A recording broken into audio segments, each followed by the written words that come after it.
Ladies and gentlemen, welcome to It's Rainmaking Time. This is Kim Greenhouse, and we have now come to the time to talk to an internationally acclaimed researcher, author, and leading authority on natural, non-toxic alternative therapies. We're going to talk to a pioneer in dark field microscopy, a holistic medical doctor who has definitely stood the ground over many, many years for alternative therapies. Ladies and gentlemen, give a warm welcome to Dr. James Privitera. Welcome to It's Rainmaking Time. Hi. Thank you for being here. And yes, there's a lot to talk about.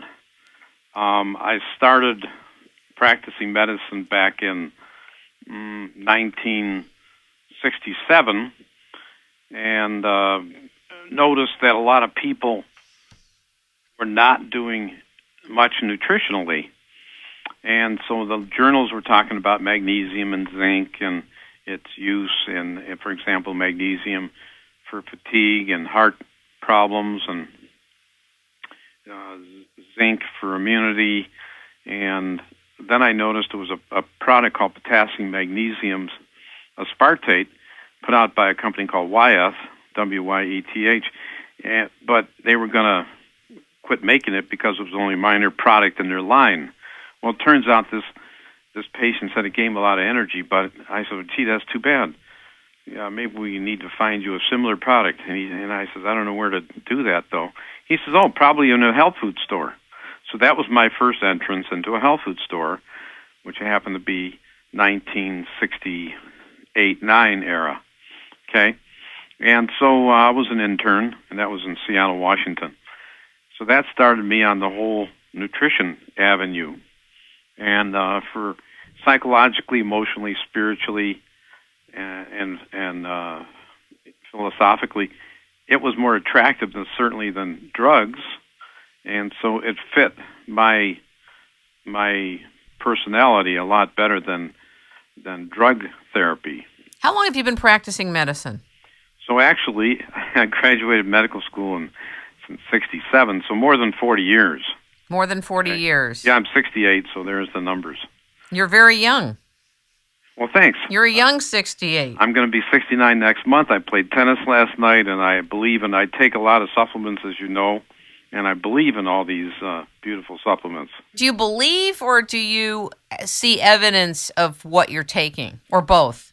Well, both. So you see evidence, you read research, you try things, and then you see them work, then you believe in them. I think it's that kind of thing, pattern, if you will. And I would hope that all the people in holistic medicine are basically thinking the same way. Like, for example, high blood pressure. Well, there's a lot of research on potassium and magnesium, so that product, we have changed that particular product I mentioned from potassium magnesium aspartate to potassium magnesium citrate, which is much more highly absorbable and very good for blood pressure. In fact, a gardener, of a neighbor, he had high blood pressure, so I just handed him a bottle of potassium magnesium from my tennis bag. And sure enough, it worked beautifully for his blood pressure. So he comes in and just buys a bottle of potassium magnesium citrate, and he's not a patient even, because it's not a drug. You don't have to be a patient. You can get it at any health food store, too. So that's kind of an interesting aside. So yes, I see everything, blood pressure problems and a lot of cancer, and that got me into trouble, as you know. Let's talk about that. I want the public to know that you went to jail for doing an alternative therapy that was working. Share about that. Sure. And the cancer powers to be in California, where the problem started, is the Cancer Commission of 1953 or so found out that Laetrile, or B17 amygdalin, or nitrosides, they have 4 names, increased weight, appetite, mood, and decreased pain in patients with cancer. So wouldn't that be something you'd want to do? Absolutely. Right, but it was not approved for the treatment of cancer, see? But it's okay for increasing weight, appetite, mood, and decreasing pain. Well, that's very much of a a line, isn't it? A vague line. So if you give a patient this material to do those things that the Cancer Commission says it does, the Cancer Commission of California back in the early 50s, then they could turn around and they had a little statute, 1707.1, that said that you can't use unapproved substances in the treatment of cancer.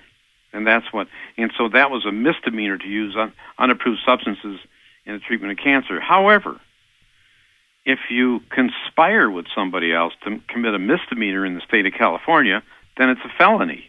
How is that?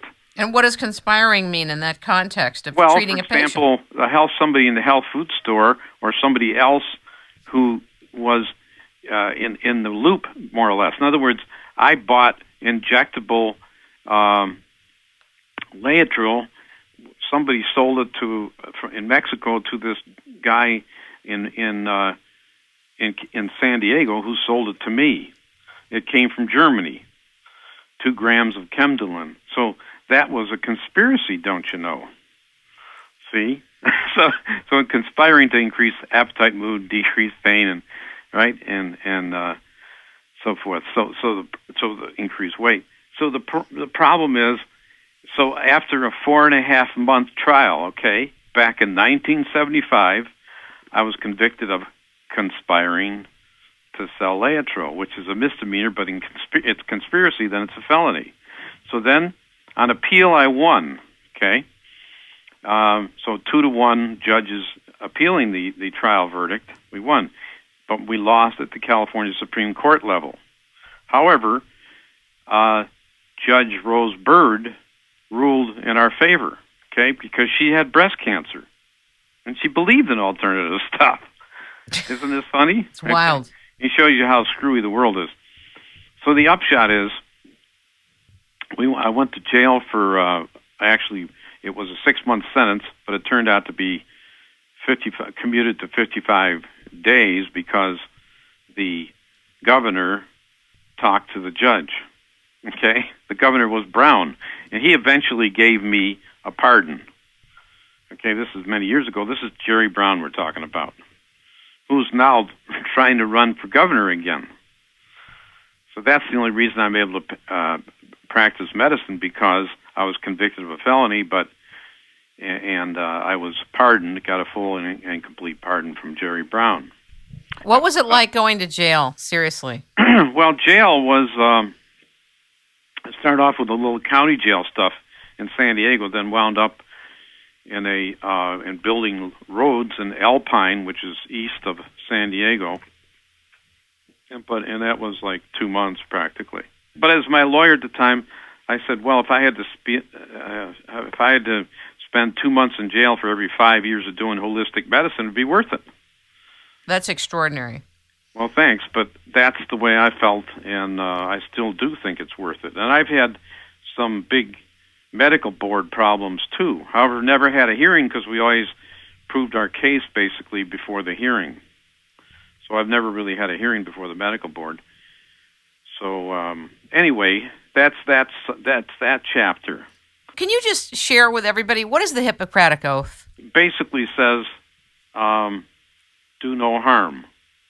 Okay, that's the basic essence of the Hippocratic Oath. First, do no harm. Okay, primum non nocere in Latin. First, do no harm. So there's no harm to do these nutritional things, but what you have, and it's kind of obvious, especially nowadays, with all the drug ads on TV and all the, if you know anything about Codex Alimentarius and we're doing an entire show on Codex Alimentarius. Share with the audiences basically what it is. Well, it's rules that come basically out of their international rules. Basically, come out of Germany to make everything standard. The problem is there's no, like, an apple in Germany is going to be different than an apple here, or an apple in the state of Washington is going to be different than an apple in California. So those elements that are in there, let's say so much potassium, magnesium, whatever, like fiber, are going to be different in each apple. Well, that's the same way of batches of herbs.